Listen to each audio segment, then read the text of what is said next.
Je suis en train de flyer, toute l'équipe est en train de flyer. On est à moins d'une semaine de la rentrée, de l'ouverture de toutes les écoles Free Salsa, donc en plein stress comme d'habitude déjà. Et là je passe au campus de Bissy qui est à quelques kilomètres de la fac de Bordeaux où on a une école. Et là quand j'arrive je m'aperçois que il n'y a personne sur le parking et que le campus entier il n'y a pas un qui vive. Et là il y a un jeune qui me dit non, le campus de Bissy déménage et part sur les quais à Bordeaux. J'envoie le mail, je me dis bon j'ai pas de réponse, qu'est-ce que je fais? J'y retourne. J'attends que la secrétaire parte, je monte au bureau, j'arrive en haut, je tombe par hasard sur une dame, là d'entrée dans les couloirs, et je lui explique. Est-ce que vraiment il n'y a pas moyen que je rencontre Audrey Helt ou Yvan Pereire pour récupérer un peu de matériel? Et donc la dame me dit, de toute manière vous m'avez déjà dérangé, c'est moi Audrey Helt. Du coup elle me présente le directeur, je lui montre les vidéos, il me dit je vous rappelle, quelques heures après il me rappelle pour me dire, venez chercher les clés, c'est pour vous. Il me dit, vous récupérez tout. Donc tout. Je lui dis, mais je peux récupérer les ordinateurs? Il me dit, oui, oui. Les imprimantes? Oui. Les photocopieurs? Oui. Les amphithéâtres? Oui. Voilà. Donc tout le monde est euphorique. Je regarde par la fenêtre et je m'aperçois que par bâtiment, il y a des dizaines de classes et qu'il y a 3 bâtiments. Et là, dans ma tête, je me dis, mais on vient de gagner au loto. Au niveau de l'humanitaire, on n'aura jamais plus un coup comme celui-là. Donc bon, l'euphorie passe assez vite parce que d'un seul coup, je prends conscience qu'on est une petite asso, on n'a pas de local de stockage. On n'a pas de camion, et on vient de m'autoriser à démonter le campus de Bissy uniquement le dimanche et sur les 2 prochaines semaines, autrement dit sur 2 jours. Ça a été éprouvant, ça a été stressant, beaucoup d'organisation, beaucoup de choses à penser. Et là on a 50 personnes qui déboulent, dont des gens qui ont fait leur premier cours d'essai la semaine même, donc qui ne sont même pas encore inscrits dans l'assaut, mais on se retrouve avec des gens, des élèves des autres assos de Bordeaux, que je connaissais de vue parce qu'on les voyait en soirée, mais ni plus ni moins, je ne connais pas leur prénom ni rien. Et on se retrouve là, toute une équipe, à démonter entièrement le campus de Bissy. L'effet de groupe, le fait d'avoir cette euphorie collective, pour moi, me faisait penser qu'on allait y arriver. Parce que voilà, on a déjà prouvé à plusieurs reprises qu'on en avait la capacité. Et Monsieur Pierre Ducout m'autorise et me prête de manière exceptionnelle un local de 1500 m² à Cestas. Et en même temps, on était sur la récupération de tout le matériel, puisqu'on savait qu'on partait en Afrique 3 mois après, et qu'il fallait stocker du matériel dans un local à Cestas prêté par la mairie. Et donc toutes les écoles qu'on avait sollicitées en Gironde commençaient à nous ramener du matériel. Du coup on s'aperçoit que c'est plus un conteneur qu'on va faire partir, mais 2, voire 3, voire 4. Mais ça je suis incapable de le quantifier, d'ailleurs personne n'est capable vraiment de le quantifier. Comment je pèse des tonnes d'amphithéâtre, des tonnes de tables, des tonnes de chaises? J'en ai aucune idée. Ah mais ça c'est une belle aventure, ça va être... Par rapport aux tailles de balance qu'il faut, par rapport aux tailles de camion, le seul centre, il est à Pessac. À Pessac, on me dit, là, vous rêvez, hein, c'est un site Céveso, interdit au public, fermé le dimanche. Donc vous pouvez aller voir qui vous voulez, vous n'aurez jamais l'autorisation. Donc j'insiste un petit peu, on finit par me donner le nom de Monsieur Bru, grand responsable de chez Suez. Je lui donne le site internet, mieux, je lui donne une des cartes que l'on a avec les vidéos directement dedans et je lui dis que mon contact est à l'intérieur. Du coup, la chance, il le fait, il le met pour m'appeler, il voit les vidéos et il me rappelle en me disant je me suis permis de regarder les vidéos, ce que vous faites c'est super, je vous suis, je vous mets quelqu'un pour surveiller le site le dimanche et puis ça y est, on y est. Une équipe qui décharge d'un côté et de l'autre côté, et on a 20 personnes au local de Cestas en train de décharger et de trier. Et on se retrouve donc dans ce hangar toute la journée, tous les week-ends, en plus de notre publicité, pour commencer à trier le matériel. Et avec les cours le soir, vous aviez, vous les profs aussi? Et les cours qui commençaient le soir. Il y a pas mal de boulot. Ouais.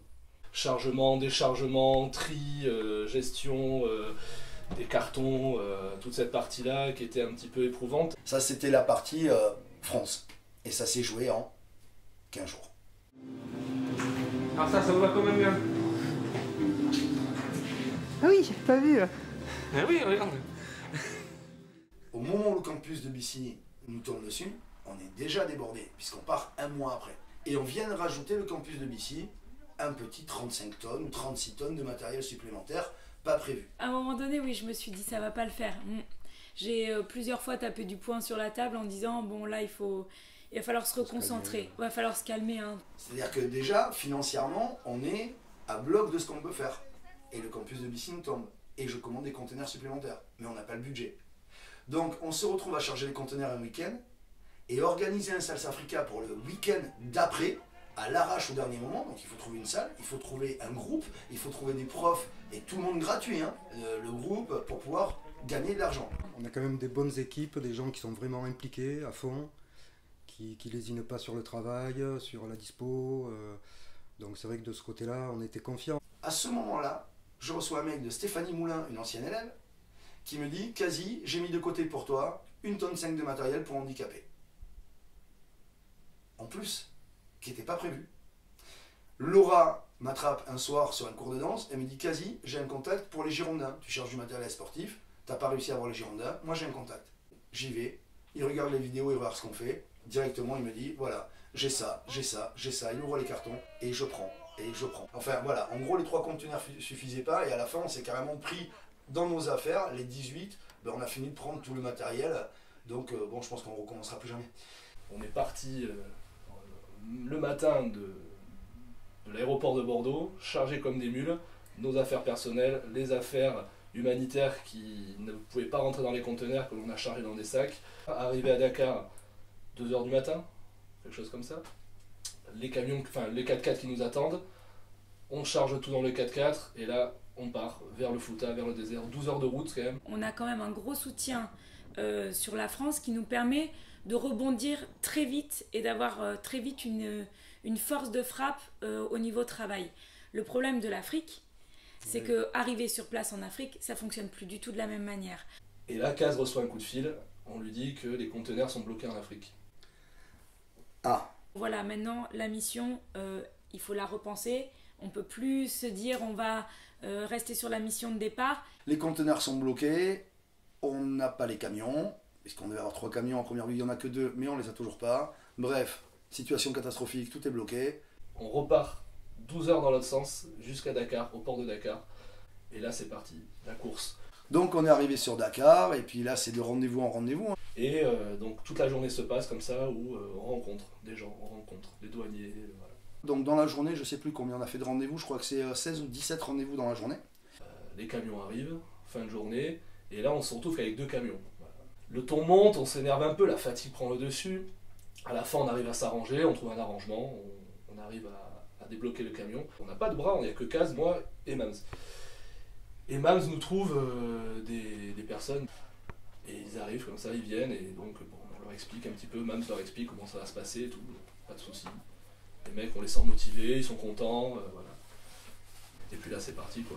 Les gars, ils étaient chauds, on a commencé à décharger les conteneurs. Et heureusement pour nous, c'est un détail, mais c'est plus qu'un détail, c'était la pleine lune. Et à l'intérieur des conteneurs, on n'y voit rien, donc on éclairait avec nos portables, pendant que les 10 ou 12 peuls gambiens qui étaient là déchargeaient les conteneurs directement des conteneurs au camion. Voilà, et on a dû finir le déchargement vers 8h, 9h du matin. 8h du matin, tout était prêt. On monte dans les camions, on est explosé. On a un café, un croissant porté par Fatou. On est complètement raide. Et au moment de partir, le premier camion, clic, clic, plus de batterie. C'est toujours le suspense permanent. On a eu moins de 3 jours, le temps qu'ils aillent débloquer l'aller, retourner à Dakar, débloquer les conteneurs. Vivre leur aventure et tous les bazars qu'ils ont vécu sur place, revenir et attendre les 3 camions qui ont eux aussi vécu des péripéties pour revenir dans le désert. 12 heures, allez, dans l'autre sens, et ça faisait 72 heures qu'on dormait pas. Parce qu'en attendant que les conteneurs soient débloqués, nous on était en train d'attendre, et l'attente pendant 3 jours, elle tue tout, parce que elle tue tous les espoirs, quoi. T'attends et tu n'as rien à faire. Mais voilà, on a pu ensuite faire tout ce qu'on avait à faire, passer dans chaque village, mener l'ensemble de nos missions, avec le petit plus, qui est que par village, on a dû distribuer 1 ou 2 tonnes de matériel supplémentaire par village, que ce qui était prévu au départ, grâce au campus de Bissing. C'est la délivrance. Après, ce qui nous inquiète, c'est que oui, tout est là, il faut tout décharger. Il y a énormément de monde. Je pense que tous les villages sont là. Ils sont adorables avec nous, ils sont reconnaissants avec nous.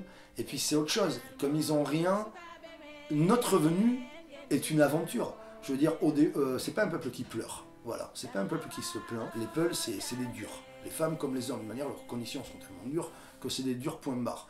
Et quand nous, on part de là-bas avec des larmes aux yeux, ou avec des larmes tout court, hein, pour beaucoup, quand on s'en va, on s'est aperçu, voyage après voyage, que ça s'amplifiait de leur côté aussi, parce que on pleure pas en public là-bas, sauf que là, maintenant, ça pleure en public, parce que quand on vient, on est, j'ai envie de dire, une des attractions de l'année, une des fêtes de l'année. Et je leur ai demandé, les enfants, qu'est-ce qui vous ferait plaisir? Qu'est-ce qu'on pourrait faire qui vous fait plaisir? La première réponse de tous les enfants, c'est toujours la même, une école.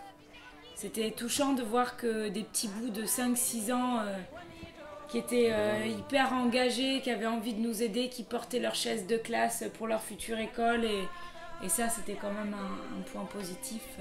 Et la vérité, c'est que Vindeboki, ça reste pour moi l'exemple suprême d'une réussite d'aide humanitaire. Cette année, pour faire simple, j'ai rencontré un des gros responsables du port de Dakar, de la CMA, de la CMG, qui m'a dit: ce que vous avez réussi à faire l'année dernière, c'est impossible. Beaucoup de chance, beaucoup de rencontres, et puis une bonne étoile, mais je crois qu'on fait des belles choses, des fois la bonne étoile ça compte aussi.